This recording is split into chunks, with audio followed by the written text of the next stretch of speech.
Everyone, welcome to my channel the ক্লোভে। আজকে চলে এসেছি একটা অন্যরকম রান্না নিয়ে, যেটা কিনা খুব হেলদি আর সহজেই তৈরি হয়ে যায়। তো চলুন শুরু করা যাক আজকের রেসিপি পাট শাক ভাপা। এখানে আমি 2 আটি পাট শাক নিয়ে সেটাকে খুব ভালো করে বেছে ধুয়ে রেখেছি। একটা বাটিতে 2 টেবিল স্পুন সর্ষে গুঁড়ো নিয়ে সেটাকে জলে ভিজিয়ে রাখছি, আর এর মধ্যে পরিমাণ মতো নুন দিয়ে সেটাকে চামচ দিয়ে বেশ ভালো করে গুলে নেব।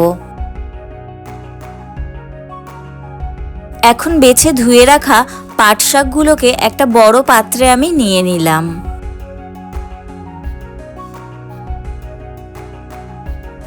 সব পাট শাকগুলো গামলার মধ্যে তোলা হয়ে গেলে এর মধ্যে বেশ কিছুটা কুড়িয়ে রাখা নারকেল ছড়িয়ে দিচ্ছি।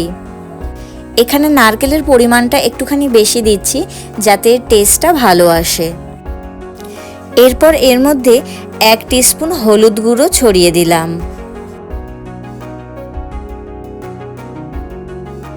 তারপর এর মধ্যে দিয়ে দিলাম স্বাদ মতো চিনি। এখন এর মধ্যে দিয়ে দিচ্ছি 1/2 চামচ কাঁচা লঙ্কা বাটা। এখানে লঙ্কার পরিমাণটা আপনারা আপনাদের স্বাদ অনুসারে দেবেন। এরপর এর মধ্যে দিয়ে দিলাম 1 টিস্পুন নুন। এখন এর মধ্যে আগে গুলে রাখা সর্ষেটা দিয়ে দেব। সব মশলাগুলো দেওয়া হয়ে গেলে এখন একটা চামচের সাহায্যে আমি মশলাগুলোকে শাকের মধ্যে বেশ ভালো করে মাখিয়ে নিচ্ছি। এখানে আমি চামচের সাহায্যে শাকটাকে মাখিয়ে নিচ্ছি, কিন্তু আপনারা চাইলে হাত দিয়েও এটাকে মাখাতে পারেন, কিন্তু হালকা হাতে পুরো কাজটা করতে হবে। মশলাগুলো মাখানো হয়ে গেলে এর উপর থেকে সামান্য পরিমাণ সর্ষের তেল আমি ছড়িয়ে দিলাম। এখন হালকা হাতে শাকগুলোকে আবার কিছুক্ষণ মাখিয়ে নিলাম। আমার রেসিপিগুলো যদি আপনাদের ভালো লেগে থাকে তাহলে আমার চ্যানেলটিকে সাবস্ক্রাইব করে দেবেন, যাতে আমরা আরও নতুন নতুন রান্না একসাথে ট্রাই করতে পারি।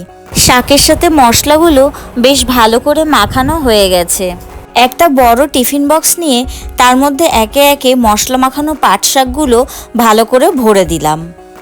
সব পাট শাকগুলো টিফিন বক্সে রাখা হয়ে গেলে এর মধ্যে সর্ষে ধোয়া বাটির জলটা দিয়ে দিলাম, আর এর উপর থেকে কটা কাঁচা লঙ্কা ছড়িয়ে দিলাম, আর তার উপর দিয়ে দিলাম বেশ কিছুটা সর্ষের তেল। এখন একটা প্রেসার কুকারে 1/2 মগ মতো জল নিয়ে তার মধ্যে একটা স্টিলের স্ট্যান্ড বসিয়ে দিলাম, আর তার উপর পাট শাক ভরা টিফিন বক্সটা রেখে সেটাকে বেশ কিছুক্ষণের জন্য ভাপে বসিয়ে দিলাম। এখন ঢাকনাটা তুলে দেখছি পাট শাক এখানে রেডি হয়ে গেছে। এখন পাট শাকগুলোকে একটা বাটিতে আমি সার্ভ করে নিচ্ছি।